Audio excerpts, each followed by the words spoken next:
Assalamualaikum warahmatullahi wabarakatuh. Nama saya Nova Khairina, Prodi HES Hukum Ekonomi Syariah, semester 3, unit 1. Pada kesempatan ini saya ingin mempresentasikan tentang putusan-putusan hukum. Yang pertama, bentuk-bentuk perbedaan pertimbangan putusan. Dalam memberikan telaah kepada pertimbangan hakim dalam berbagai putusannya akan dilihat pada dua kategori. Yang pertama, akan dilihat dari segi pertimbangan yang bersifat yuridis adalah pertimbangan hakim yang didasarkan kepada fakta-fakta yang terungkap di dalam persidangan yang muncul dari alat-alat bukti atau hal-hal yang telah ditetapkan oleh undang-undang sebelumnya. Kemudian yang kedua, kategori pertimbangan yang bersifat non-yuridis adalah pertimbangan hakim yang didasarkan kepada fakta-fakta yang terungkap pada pemeriksaan berlangsung yang sebelumnya tidak diatur dalam undang-undang. Kemudian pertimbangan hakim merupakan hal penting dalam memutuskan perkara sebab keputusan hakim akan berpengaruh bagi kehidupan terdakwa untuk selanjutnya. Apabila keputusan hakim tidak mempunyai pertimbangan dan alasan yang tepat sebagai dasar keputusan, akan mengakibatkan kurangnya kepercayaan masyarakat terhadap penegak hukum.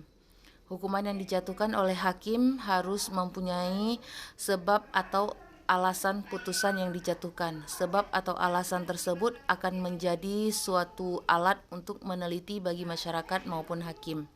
Secara umum, persyaratan adanya pertimbangan ataupun alasan-alasan untuk suatu putusan dinyatakan dalam Undang-Undang Pokok Kekuasaan Kehakiman Nomor 4 Tahun 2004 Pasal 25 Ayat 1 yang berbunyi, segala keputusan pengadilan selain harus memuat atasan dan dasar putusan tersebut, memuat pula pasal tertentu dari peraturan perundang-undangan yang bersangkutan atau sumber hukum yang tak tertulis dijadikan dasar untuk mengadili. Di dalam menjatuhkan pidana, hakim juga mempertimbangkan faktor-faktor yang meringankan dan memberatkan pidana yang tercantum pada pasal 129 dan pasal 133 rancangan KUHP tahun 2006. Adapun faktor-faktor tersebut adalah yang pertama, faktor-faktor yang dapat meringankan pidana antara lain tercantum pada pasal 129. Kemudian faktor-faktor yang bersumber dari hukum yang hidup dalam masyarakat itu terdapat pada pasal 1310. Kemudian yang ketiga, faktor-faktor yang dapat memperberat pidana tercantum dalam 133 rancangan KUHP tahun 2006 tahun 2006.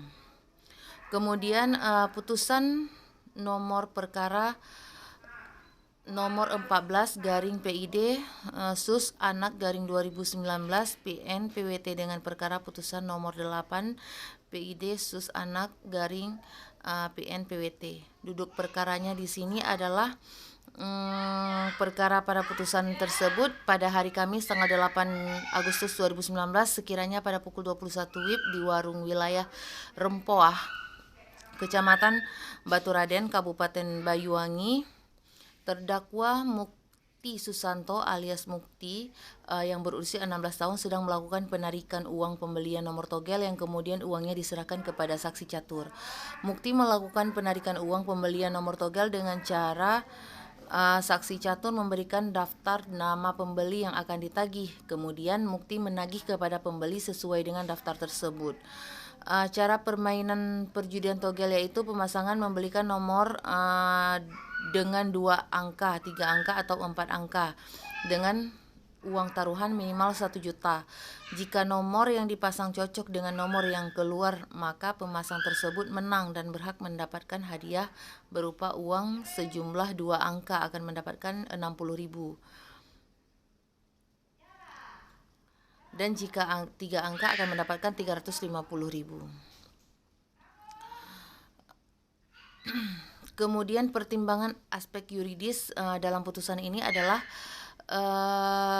tentang tindak pidana permainan judi togel ataupun toto gelap dengan putusan pengadilan nomor 8 PID Sus Anak PN PWT tentang tindak pidana perbuatan cabul. Penulis mengambil data perkara dari Pengadilan Negeri Purwokerto dengan SIPP Pengadilan Negeri Purwokerto yang berhubungan dengan tindak pidana yang dilakukan oleh anak di bawah umur. Hakim menjatuhkan terdakwa hukum sanksi penjara karena hakim mempertimbangkan dengan hasil penelitian kemasyarakatan terhadap anak serta perbuatan anak, maka hakim mendapatkan pembinaan dengan menempatkan anak di lembaga pemasyarakatan ataupun penjara, mempunyai tujuan sebagai efek jera agar tidak mengulangi perbuatan yang sama, di mana anak diberikan kesempatan untuk memperbaiki dirinya di dalam lembaga pemasyarakatan agar kelak kembali ke masyarakat dan menjadi warga negara yang baik dan bermanfaat bagi lingkungan, agama, serta bangsa dan negara. Kemudian keadaan yang memberatkan, yang pertama perbuatan anak tidak mendukung program pemerintah dalam pemberantasan perjudian. Keadaan yang meringankan, anak bersikap sopan selama persidangan, anak mengakui seluruh perbuatannya tersebut adalah salah dan berjanji untuk tidak mengulanginya perbuatan lagi. Anak belum pernah dijatuhi pidana atau dengan kata lain anak adalah pelaku pertama kalinya. Kemudian pertimbangan aspek filosofis dalam putusan ini adalah dengan putusan hakim terdapat anak wajib mempertimbangkan laporan hasil penelitian kemasyarakatan mengenai data pribadi dan keluarga dari anak yang bersangkutan. Dengan hasil laporan tersebut, hakim memperoleh gambaran yang tepat dan memberikan putusan yang seadil-adilnya bagi anak yang bersangkutan. Hal tersebut diatur pada pasal 56 tentang pengadilan anak yang menjadi bahan pertimbangan dalam mengambil keputusan terhadap anak pada tindak pidana sebelum menjatuhkan pidana adalah laporan hasil pembimbing kemasyarakatan, dakwaan, jaksa, dan unsur pemaaf ataupun pembenar. Pertimbangan aspek sosiologisnya adalah dapat dilihat dengan contoh kasus pertimbangan hakim yang digunakan dalam perkara putusan tersebut.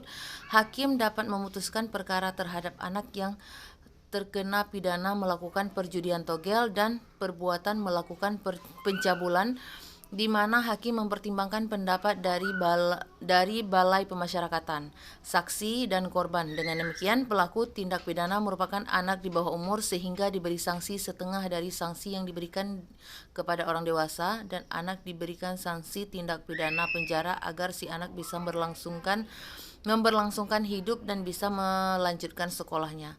Kemudian putusan yang kedua ada di nomor 86 garing PID B/LH/2020/PN/MBU. Duduk perkaranya di sini permasalahan kebakaran lahan gambut. Sebagaimana isi putusan pada nomor tersebut diawali dengan dakwaan alternatif JPU terhadap terdakwa Sabirin bin Budin yang dengan sengaja melakukan pembukaan lahan dengan cara membakar lahan gambut yang mengakibatkan terbakarnya lahan gambut seluas 11,86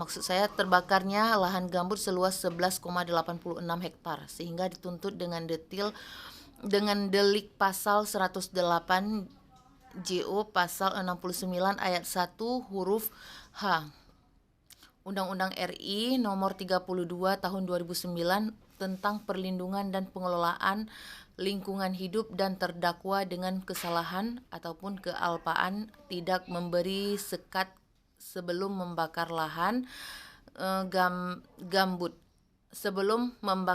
gambut miliknya sehingga kebakaran menjalar ke lahan gambut lainnya seluas 11,86 hektar. Oleh JPU, terdakwa dituntut dengan delik pasal 188 KUHP pidana nomor 6. Kemudian di sini pertimbangan aspek yuridisnya adalah JPU dalam perkara kebakaran lahan gambut dengan nomor perkara tersebut, MBU telah menuangkan dakwa alternatif pada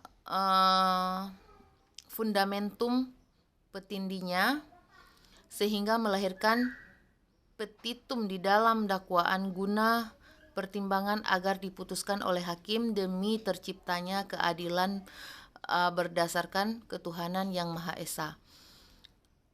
Kemudian Pertimbangan aspek filosofis, dalam pertimbangan aspek filosofis, pada putusan telah dijelaskan pertimbangan-pertimbangan yang dilakukan oleh hakim dalam memutuskan perkara kebakaran lahan gambut dengan nomor perkara tersebut, MBO. Pertimbangan hakim terdapat unsur-unsur ada dalam dakwaan alternatif tersebut dianggap kurang tepat. Hal ini dikarenakan keterangan saksi oleh pasal 184 ayat 1 KUHP dinyatakan sebagai salah satu alat bukti dalam perkara pidana yang mana saksi atas nama Zainal Abidin bin almarhum Zamzami mengungkapkan saksi bahwa ada menegur terdakwa tentang pembakaran lahan tersebut dan terdakwa bilang tidak sengaja. Kemudian pertimbangan aspek sosiologisnya. Penafsiran aspek sosiologis hukum lainnya yang dapat digunakan hakim dalam memutuskan perkara kebakaran lahan gambut ini adalah dengan menggunakan penafsiran restriktif atau penghalusan hukum, bermaksud bahwa penafsiran hukum dilakukan untuk mempersempit berlakunya peraturan perundang-undang. Jadi kebakaran dibatasi hanya terdapat lahan sehingga hakim dapat mengabulkan dakwaan alternatif ke satu dengan pasal 108 Undang-Undang PPLH guna terciptanya perlindungan terhadap lingkungan hidup. Faktor-faktor perbedaan pertimbangan dalam putusan yang menjadi dasar pertimbangan hakim dalam menentukan sanksi pidana terhadap terdakwa adalah faktor eksternal dan faktor internal. Faktor eksternal yang mempengaruhi hakim dalam mempertimbangkan suatu putusan adalah latar belakang sosial, budaya, dan ekonomi, yaitu kondisi sosial yang berpengaruh pada cara pandangannya. Itu yang pertama. Kemudian yang kedua, profesionalisme, yaitu pengetahuan, wawasan, keahlian, dan keterampilan. Kemudian yang ketiga, hukum pidana sebagai dasar pertimbangan hakim. Kemudian implikasi perbedaan pertimbangan putusan. Pengertian implikasi dalam penelitian adalah suatu dampak dari adanya dissenting opinion atau perbedaan pendapat dalam putusan yang mempengaruhi tingkat kesadaran hukum masyarakat. Sedangkan pengertian dissenting opinion secara normatif telah diatur salah satu melalui pasal 45 ayat 10 Undang-Undang Nomor 24 Tahun 2003 tentang Mahkamah Konstitusi yang menyebutkan dalam hal putusan tidak tercapai mufakat bulat, pendapat anggota majelis hakim yang berbeda dimuat dalam putusan. Dissenting opinion menurut Jimli As-Siddiq adalah pendapat yang berbeda secara substantif sehingga menghasilkan amar yang berbeda. Kemudian dengan mengacu terhadap pertimbangan berbagai aspek sosiologis, teknologis, dan lainnya, maka penegakan hukum yang bertujuan untuk membangun stabilitas kehidupan masyarakat harus dilakukan dengan cepat serta tidak terkendala dengan undang-undang itu sendiri. Menurut Utrecht, walaupun suatu ketetapan ataupun putusan bertentangan dengan suatu undang-undang, belum tentu yang demikian disebut bertentangan dengan tujuan ataupun maksud pembentuk undang-undang atau automatic. Hukum yang tercantum dalam undang-undang menurutnya sebetulnya sistem material dari hukum, akan tetapi undang-undang tersebut melanjutkan perkembangannya setelah penetapannya dalam undang-undang tersebut. Demikian presentasi saya dari dua putusan tersebut. Semoga yang mendengar dan melihat ini bisa bermanfaat untuk